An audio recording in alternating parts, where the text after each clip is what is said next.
Самбасан та бүхэнд энэ Dream Degree Cryptoverse-ийн ээлж нэг дугаар ихэд бэлэн боллоо. За тэгээд Epstein файлтай холбогдсон одоо биткойнлууд ярьсан атакууд их байгаа учраас ер нь хин нэг Satoshi Nakamoto гэдгийг яг баталгаатай мэдэх ганцлаар байгаа. Гэдгийг ер нь ярьчих зүгээр гэж бодсон. Ямар арга вэ? Нэгдүгээрт нэг яг Satoshi Nakamoto-гийн wallet гэдэг нэг wallet байдаг. Зөндөө олон wallet руу нөгөө биткойн маань явуулж туршлага хийжсэн учраас тэгмүү тэр одоо юу гэдгийг анхны одоо OG wallet гэж ярих юм. Тэдний нэрийг одоо ингэж нийлүү нь орж одоо хөдөлгөөн хийж үзүүлэх тийм эсвэл тэр wallet-аас одоо ингэж coin гаргах тэгж тэгсэн тохиолдлыг тэр хүнийг л одоо тийм хүн үнэхээр Satoshi Nakamoto байна гэж итгэнэ үү гэхээс тэрнээс өөрөөр одоо ямарваа нэгэн байдал одоо имэйл гэх юм уу эсвэл медиагаар гарч байгаа тэр одоо мэдээлэл үндэслэн энэ хүн бол Satoshi Nakamoto юм аа муу юм аа гэж одоо ингэж итгэх нь эсвэл тэгж ярих нь бол яхаж баталгаа болж чадахгүй. За энэ хугацаанд Epstein Satoshi Nakamoto салбартай зүйл явсан дээр яхаа Twitter одоо яхаа X-ийг нэлээд дөргөөс нэг зүйл явуулсан Satoshi Nakamoto-гийн wallet-наас 1.1 хэдэн биткойн л гарчлаа гэдэг мэдээ. Орчлоо гэдэг. Яг гарчлаа гэдэг нь айгүй хүн хандл авсан гэх юм хүмүүс. Энд чинь Satoshi чинь байгаа юм байна. Тэгээ зарж үзэж байгаа гэдэг мэдээ нэлээд явсан. Тэгээ яг хүмүүс одоо X чинь ажиллаад айгүй амар болсон. Постны доор ерөөсө Grok-ыг мессенжер энэ үнэн үгүй юу гэдэг асуу авчдаг. Grok бол энэ дээр хариултаа угаасаа энэ худлаа. Зүгээр яг энэ OG wallet руу 1.1 хэдэн биткойн бол депозит хийгдээд орцсон байна гэдэг зүйл явсан. Тэрийг бол нэлээд хүмүүс нэг илүү нэг хүмүүсийг хандлах хойд бол зарлаг гарчлаа гэдэг байдлаар нэлээд хандсан л та. Тэгээд удаал юм билээ. Тэгээс Epstein файлыг харж чи анзаарсан уу? Ер нь тэр coin гаргаа маргаа хэдүүлээ амар дээрээс айгүй томчуудаа сэтгэл зүйн юм лөө орж бас итгэчихсэн мууз. Coin гаргаа маргаа ийл. Тийм. Тэр coin гаргаа маргаа. Тэр Монголд Чингис гэдэг coin бас гарах гэж байсан байл шүү те. Нэлээд яасан бол тэр Чингис гэдэг coin л ярьсан. Монгол гэдэг нэр нэлээд олон дөрсгсөн. Тэнд дундаас Том гэдэг нэр. Цац дээр ч яах. Зааварсан юм тоолохгүй шүү. За тэгээд ер нь бол зах зээл уналттай байгаа. Тэгээд энэ удаагийн энэ уналтыг маань Terra Luna-гийн crash-аас хойш, за FTX-ийн crash-аас хойш энэ хамгийн том одоо ийм зах зээлийн extreme fear буюу айц тавтуулсан ийм уналтууд уналт болсон байна гэдэг мэдээ гарсан. За тэгээд ерөнхийдөө яг extreme fear гэдэг төвшөнд очно гэдэг чинь крипто зах зээл ч юм уу биткойнд итгэл ер нь нэлээд байхгүй болсон гэдгийг илэрхийлдэг. Тэгээд ихэнх тохиолдолд зах зээлийн яг яраал үед иймэрхүү болдог. Гэхдээ яг одоо яраал гэж байгаа юм биш. Нэг анхаарах зүйл нь энэ нөгөө нэг энэ уналт маань нөгөө нэг заадаа дууссан байхаа гэж бидний бодож байгаа төсөл гэх юм уу хүлээлтээс дандаа илүү тавч удаан өнгөрчлөөд байдаг нэг асуудалтай байдаг. Илүү урт хугацаанд байх тусмаа л ер нь хүмүүсийн шантрал бий болно шүү дээ. Тэн дээр нөгөө томчууд маань л худалдаа авал ихэд ашигтай болно гэх юм уу. Тэгээд яг ийм үеүүдэд болонгууд яг одоо нөгөө нэг юу гэдгийг суур гэх мэдээлэл гэх юм уу одоо фундаментал гэж ярьдаг тийм. Тэрнээсээ илүү ер нь яг ингэ эмоцоор үдэтгцэн альчаанд илүү хийгддэг гэдэг. Тэгээд мэдээж ойлгомжтой унж байгаа юм шиг нэгэн зарчил байгаа. Тэр нь одоо вэлүүдийн одоо 10-аас 10,000 шиг одоо биткойн хадгалдаг вэлүүдийн эзлэх хувь бас тодорхой хэмжээгээр буурсан байна буюу нийтдээ вэлүүд нэг 81,000 орчим биткойныг зах зээл рүү нийлүүлсэн гэдэг зүйл хардж байгаа. За эсэгээр retail буюу одоо хуваараа авдаг хүмүүс бол бас өөрсдөө одоо 0.1 биткойн хадгалдаг wallet-тай бас нэмэгдсэн байлээ. За ингэснээр retail-ууд маань бас энэ зарлт руу орж худалдан авалтуудыг хийсэн байна гэдэг тохиол байгаа. Тэгээ хөвчлэн зах зээл дээр болон retail инвесторууд хамгийн сүүлд орж ирдэг гэдэг тохиол байдаг.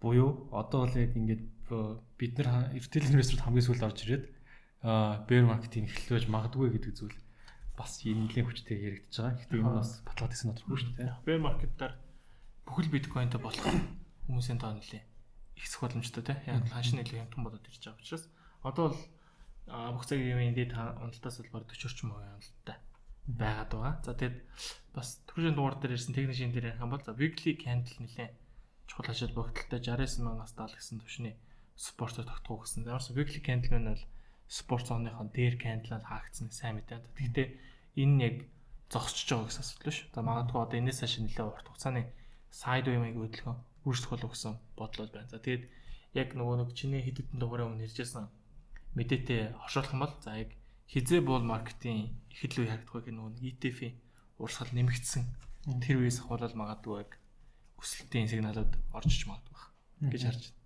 За тэгээд value зарж байгаа зүйлсэд бас нэг анхаарал татуулсан нэг сөрөг мэдээ одоо тэрний юу байсан бэ гэхээр за майнсууд бол одоо биткойн майн хийдэг гинт майнс гэсэн эрдэнэний баг бодож шít. Болко яаж бодом бэ те? Юу байгаа биткойн майн хийдэг компаниуд маань биткойноо цааш захлааны төлбөр болон үйлдвэрөөс салж байна гэдэг зүйл гарсан. Эсвэргээр нөгөө талаасаа AI бичмтэй хөгжиж байгаа энд бас мөнгө байгаа учраас биткойн майн хийдэг үсэн компаниуд нь бас ингээд өөр чиглэл рүү буюу AI одоо тэр нөгөө нэг датаг зохицуулдаг тийм тооцоолох болж хувирж байгаа гэдэг нь мэдээ гараад лээ. Энэ нь бас биткойны майнуудтай өрсөлдөх том өрсөлдөөн бас том айдас одоо болж магадгүй гэдэг зүйл бол бас хүчтэй яригдж байгаа юм байна лээ. Яг тэгвэл BTC унаад байгаа бол энийг нэмжлөө майнихээс илүү AI компанид том төхөөрөмж бэлэн байгаа юм чаа. Тэр чиглэл рүү хөргөөд явуул яа тийм ээ гэдэг юм бас хүчтэй яригдж эхэлж байгаа юм байна лээ. Бас одоо зах зээл чинь нэг тренд дээр шүү дээ. Одоо жишээ нэг хэсэг meme coin хийж явсан бол нэг хэсэг одоо AI гэх бүүн болсон. Тэгээ дараагийн яг энэ эдийн засгийн сэргийлтийг юу гэхээр одоо жишээ хамгийн том хүлээлт бол холбооны үндэсний сангийн ерөнхийлөгч солигдох хүлээлт зөв нэлээд том хүлээлт байгаа. За дараагийнх нь OpenAI компани за IPO хийдэг гэдэг. За тэр IPO гарснаар бас нэлээд хүмүүсийн хөрөнгө оруулах сэтэл ихсэх болов гэсэн таам өгсөн нэлээд их явж илээ. OpenAI гэж нөгөө нэг яг Org-тэй холбоотой төсөл байгаа шүү дээ. WorldCoin уу? Тийм WorldCoin. Тэн дээр юу ирсэн гэдэг тэгэхээр нөгөө нэг яг хувь хүний sensitive data авч байгаатай энэ дээр бол санал нийлэхгүйгээд томоохон яг мэрэгсэн гэдэг хүмүүс нь ажиллаа хүлээлгэж өгч байгаа гэдэг зүйл бас өвчтэй нэг мэдээ болсон явж байсан. Тэгээд энэ уналтын үеэр бас дахиад өмнө нь бол уналтын мэдээ өгсөн. Одоо бол сонсож таах болох болцсон байлээ. Хятадаас дахиад криптотой холбоотой банк тийм гарсан. Тэр нь болонгууд за дотоодын чивэ гадаадын чивэ компани stable coin болон real world asset төрлийн одоо криптог төлөвлөж шүрхгүй. За энийг нь бол Хятадын одоо төв банк за the People's Bank of China гэдэг тийм бандж гинэ гэдэг мэдээ бас гарсан байлээ. За тэгээд энийг бас их зах зээл зүртэй реакц чиглэж авсан гэж бодохгүй тийм дандаа л хавьдчихдаг болохоор. За бас сонирхолтой зүйл юм бол Fear and Greed Index за оны хамгийн low түвшин буюу за 5 гэсэн түвшин дээр extreme fear маш их хайцтай гэсэн түвшин дээр ирлээ. За тэгсэн хэдий ч гэсэн за weekly candle маань 70 мянган төр бол хаагдчих чадлаа. Ямар ч сан энэ уналтыг бол бас нэг хугацаанд ч гэсэн жоохон докторжуулаад байна. За гэхдээ энэ их хайцтай байгаа учраас за хашиг докторч нээж хэлэхэд бол нэлээ хэцүү шүү дээ тий. Тэгэхээр ерөнхийдөө бол спотер худалдаж авч байгаа бол dollar cost average гэдэг чинь багаар тогтмол дүнгээр үн харгалцахгүйгээр авал магадгүй бас алстаа ашигтай болоо. Тэгээс энэ bull market өнгөрсөн bull market-ыг бас дүгнэх юм бол за альткойнээс илүүтэйгээр биткойн илүү бас худалдаж авч ивэл нэлээд ашигтай болов гэсэн. За бас юу н хорлож авах нэлээд хүмүүс сонирхсан юм шиг үлээ. Биткойныг хайсан зөвшин яг энэ уналтын үеэр бүр амар огцсон өссөн юм байлээ. Гэтэл хүмүүс бас яраал байж магадгүй гэдэг итгэл найдвартай байх. Харин энэ нь яраал биш бүр дахиад цаашаа унах хэсэл байж магадгүй шүү дээ. Одоо энэ чинь нөгөө нэг тавлан унчаад энэ төвшин дээр хүмүүс цаг хугацаа явах юм ихээр тасаад ер нь ингээд дунд төвшин рүү очиод идэг юм уу. Тэрнээс нь дахиад ундаг ч юм уу тийм асуудал гардаг учраас бас эрсдэлтэй байгаа байх. Одоо broken money одоо нөгөө гажуудсан мөнгө орчуулсан байгаа. Тэр номны зохиолчлын албан бол эсгээр бас байр суурь нь өөр байгаа. За энэ дэлхийн одоо нөгөө нэг M2 төрлийн мөнгө нэмэгдсэн маа биткойн өсдөг. За энэ хоёрын хаамлал нэг 80 ч юм уу байдаг гэж үздэг. Тэгээд тэр одоо номын зохиолч бол юу үзсэн бэ гэхлээр за Америк улс бол ингээд багаар угаасан зах зээл рүү одоо ингээд мөнгийг нийлүүлэх чиглэлтэй орцсон байгаа. Тэгэхээр бол ер нь ингээд өснөө гэдэг юмыг бас нэг тойрогоор сигнал болгож авах юм бол нэг тийм их юм хэлсэн байлаа. Гэхдээ мэдээ цаагүй зүйл биш. Энэ баталгаатай мэдээлэл биш. Тэгээд уналтын дундор маань strategy маань бас л орж ирээд худалдан авалтуудаа хийсэн байлээ. 79000 гэдэг үн дээр 1100 биткойн авсан байсан. За ингэснээр одоо нөхдүүд нийтдээ 710,000 гаруй биткойныг нэгийг нь 76,000 дунджаар 76,000 доллар очмоор авсан байлээ. Одоо strategy-гээс доош ороод ирсэн шүү дээ. Компаниас. Тэгээ хоёрыг би чаачаа бид асуусан. Яг энэ strategy компани хэдий хүртэл авч чадаад яг хизээ баларх вэ гэдэг асуулт асууж байгаа. Тэгмүүд яг биткойн 10-аас 12,000 гэсэн түвшин дээр ирэх юм бол хүссэн хүсээгүй энийгээ бараг зарж эхлэх шаардлагатай болсон цааш үйл ажиллагаа авч явахын тулд тэгэхээр тэр хүртэл унж чадах уу, тэр хүртэл унах юм бол харин жинхэнэ strategy гэдэг компани одоо нэг том whale болчихлоо шүү дээ. Энэ халин маань яг шууд заралт бод бий болно. Тэгэхээр энэ өөрөө маш том шок болж магадгүй. Тэгэхээр тэрнээс наан яг тайшруулж байгаа мэдээ тэгэхээр ETF-ийн худалдаа авалтууд наан авагдаад эхэлэх юм бол мэдээ зах зээл илүү эрэг дүнд эрэг болно. За дээр нь биткойн амжилтлагаа нэлээд олон хүмүүс сонирхох учраас тэр түвшинд бараг очихгүй болов гэсэн. Хүлээлттэй л байна да. ETF дээр сайн мэдээ авах шүү дээ. Биткойн үн ингээс авлагатай одоо ETF нь баг бодлож авч байсан хүмүүс нь жаалгтлаа байгаа ч гэсэндээ зарах гэж яарч байгаа яалт бас харьцангуй бага байна гэдэг зүйлийг мэдээ болгож гаргасан байсан. Тэгээ мэдээж энэ их хэмжээр унжана гэж тодорхой зарим ETF-үүд бол угсаа зарсан байгаа л гэсэн үг л дээ. За энэ үргэлж миний хүрэх мэдээлэл бол ингэ дуусч байна. За ингээд та бүхэн крипто дээр ажиллаж байсан бол Binance Bridge сонгож ажиллаж байгаарай. Доороо линкийг хүртэлгэн бол арилжааныхаа шимтгэлийг 20 хүртэлхүү буурах боломжтой байгаа. За ерөнхийдөө бол альткойн дээр за 20-с 20 дээш левел шилж байгаа хүмүүс бол ерөнхийдөө бол фи ямар өндөр байдаг гэдгийг бол мэдэх бах. За тэгэхээр арилжааныхаа шимтгэлийг 20% бууруулмаар л доороо линкийг хүртүүлээрэй. За манай Forex Broker-тэй хамтарч ажиллаж байгаа. Доор тус-тусын линкийг байршуулчих. Мэдээж тус-тусын өөр гэсэн даваадлууд бий байгаа учраас тэр бүхэн судлаад авах арилжаанд оролцоорой гэж хүсмээр байна. Тэгээд спонсордоос авсан мөнгөөс их надаас өгдөг шүү. Зөв. Угаасаа өгөөд яад. Тэгээд сая бас нэг надад бол зөвхөн мэдээ байсан. Скэ коммент дээр мэдээгээ дуусгах гэж үзэж бас би дуусгаж байгаа шүү. Дээр зайдаж. За ингээд тэг шүү. За ингээд техникализм болондгоо шууд орцгоо. За юу яцхан. За тэр хэдүүлээ төрөл оногийнхаа дугаар дээр ярьсан. За чухал бүс дээрээ яг биткойн хаах чадваргүй юу гэдэг нэлээ анзаарч бол харцгаая. За ямар ч weekly chart гэдгийг харж байгаа. За BTC-г бол ерөөхдөө all time high хийсний дараа уналтын хөдөлгөөн орж ирсний дараа ерөөхдөө бол хаана очихыг таамагласан гэхээр за нэг 73-аас 60-аас магассан түвшин буюу за урдны энэ all time high болж исэн цэг дээрээ эргэж ирээд нэг шалах болов гэсэн хүлээлт бол байсан. За түрүүчийн 7 өдрийн хугацаанд бол ерөөхдөө бол энэ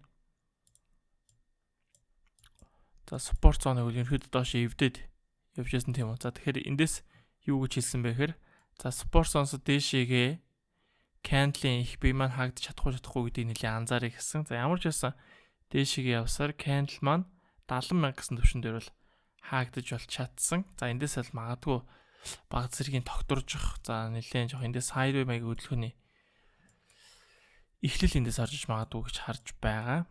За мөн нөгөө талаараа бас нэлээд олон хүмүүс ирсэн шинжилгээний үгээр энэ нэг юм мөр толгой мөр үүсчээд яваа биш үү дээ. Тэгэхээр одоо магадгүй ингэж тэрсэн болохоор ингээд доошоогоо энэний өндөртэй тэнцвэс хэмжээний уналтанд орж ирэх болов гэсэн таамаг бол бас нэлээдгүй их байна. За яг нөгөө талаараа бас өсөлтийн талаар харж байгаа хүмүүс байвал юу гэж харж байна гэхээр за өмнө харж байсан мэдээж том тааз болж байсан цэг дээр эргээд нэг удаагийн шалгалт орж ирсэн. Дахиад одоо бол нэлээд сайн retest буюу орж ирж байна. Тэгэхээр шалгаж ийн гэж ойлгож ийн гэж болж байна. Тэгэхээр магадгүй эндээс ингэж хөдөлгөөн авч чад дэшээ өсөлтөрлөн орж ирнэ гэсэн иймэрхүү хүлээлтүүд бол байна. За тэгэхээр миний хувьд бол яг шууд өсөлтийн хөдөлгөөн харахгүй бол байна. Ямар ч ихний таргет дээр бол маань ирчихсэн. За тэгэхээр шууд өсөлтийн хөдөлгөөн бол миний хувьд харж чадахгүй. За яагаад гэвэл за өчигдрийн хувьд бол алт бол нэлээд хүчтэй уналтын хөдөлгөөн орж ирээд одоохонд бол буцаад сэргэлтийн хөдөлгөөн бол орж иж байна. За энэ дээр бас нэг зүйл ярих. За энийг бол нэлээд нээлттэй арилжааны юу шинжилгээ бол харуулсан. За энэ дээр бол нэлээд хэд хэдэн алдаа гарсан байна гэдгийг бол одоо харж болж байна. За ярьсан батарейг бол бүрэн гүцэд зураагүй байлаа. За миний хувьд юу гэж зурсан байсан бэ гэхээр за иймэрхүү энэ чинь иймэрхүү байдалтай үүсэж ирсэн юм аа. Тэгэхээр эндээс тааз юм байна. За тэгэхээр эндээс доош уналтын хөдөлгөөн орж доошоогоо ерөнхийдөө нэг иймэрхүү байдлаар үсээд доош өсдөрч бол өссөн хүлээлттэй бол орсон. За тэгээ яхаа одоо ингээ харахад бол хитрхи яарсан байна. За мөн бас энэ support resistance болж исэн цэгийг те энэ ингээд таазалж исэн. Таазалсан, дахиад таазалсан. За энэ дээр бол нэг баг зэргийн weekend дээр баг зэрэг дээр бол stop loss авсан гэсэн үг л дээ.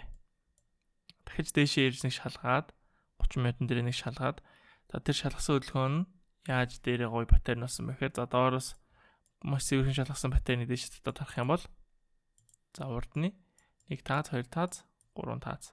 Тэн чи доороо бол маш олон удаагийн юм шалгалттай явсан паттерн. За ямар ч байсан маш гоё дүүрээд яг зөв зурагдаад доошоо унсан. За энэ дэр бол мэдээж шорт арилжаанд бол ороогүй өмнөх шорт арилжаан дээр бол хаагдсан. За өнөөс хойш ерөнхийдөө хараагүй байж байгаад энэ арилжааг бол алдсан. За бас нэг энэ дотор бас нэг юм гоё паттерн үүссэн. Доошоос тэр магталтай паттерн энэ дээр дахиж гоё. Эндээс бол ерөнхийдөө бол мэдээ гарсан юм билээ. За мэдээний уналтууд орж ирээд буцаж өсөөд явж хагаад за мэдээний импакт нь энд бол орж ирээд за мэдээ гарсны дараагаас ерөнхийдөө бол буцаад яг энгийн журмаар арилжаан явж байхдаа бол иймэрхүү нэг коррекшн төлөө маш гоё сэвэрхэн bearish mega pattern энд үүсээд доошоо сэтэрсэн. Одоо сэтэрэлтэн дээр тийч доошоо бас үндсэн том паттерн доошоо сэтэрээд явчихсан байгааг харж байна те. За тэгэхээр одоо gold дээр бол хүлээлт гэвэл за мэдээж үндсэн том паттерна сэтэрчихсэн байгаа учраас за иймэрхүү паттерн харж байгаа гэсэн үг. Хэрвээ ийм паттерн үүсээд уналтын хөдөлгөөн ороод ирэх юм бол нэлээд гайгүй доош болох гэсэн хүлээлт бол байна. За тийм учраас би алтыг бол доошоо хараад байгаа учраас биткойн төдийлөн бас дээшээ бол харж бол чадахгүй байна. За тэгвэл биткойн дээр ойрын хугацаанд би 15 метрээр харж байгаа шүү. За энэ үндсэн том спорт resistance болж байгаа зон маань бол одоо яг энд байгаад байна. За эндээс бол маш доошоо хүчтэй татаад хамгийн доошдоо 60,000 гэсэн түвшинд доошоо шалгаад дээшээгээ огцон мөсөлт үүсээд 72,000 гэсэн түвшин дээр очисон байна. За түүнээс хойш ерөнхийдөө бол нэлээд sideways маягтай хөдөлгөөн бол 15 минутын дээр үргэлжилж байна. За тэгтээ энэ дээр бол нэлээд олон паттерн дотор паттерн зурагдаад яваад байгаа. За үндсэндээ бол ерөнхийдөө бол дээшээс хамгаалалтай паттерн үүсэж байгаа. За тэгтээ өчигдрийн үед бас сэтэрсэн. За гэхдээ эндээс бас нэг юмрхүү доошоос хамгаалалтай паттерн үүссэн. Алтны хүчтэй уналтын хөдөлгөөн дээр доошоогоод биткойн маань хамт унаад ороод ирсэн байна. За тэгэхээр одоо би яг биткойн дээр ямар арилжаа төлөвлөж байна гэхээр эхний байдлаар эндээс сэтэрч чадахгүйг нь хармаар байна. За дахиад 15 метрээр харчтэй. 15 метрээр харах юм бол за нэг иймэрхүү доошоос хамгаалалтай паттерн бол маш сэрхэн үүсэж байна. Эндээс орж ирсэн импульс хөдөлгөөн correction импульс орж ирэх харагдаад байгаа.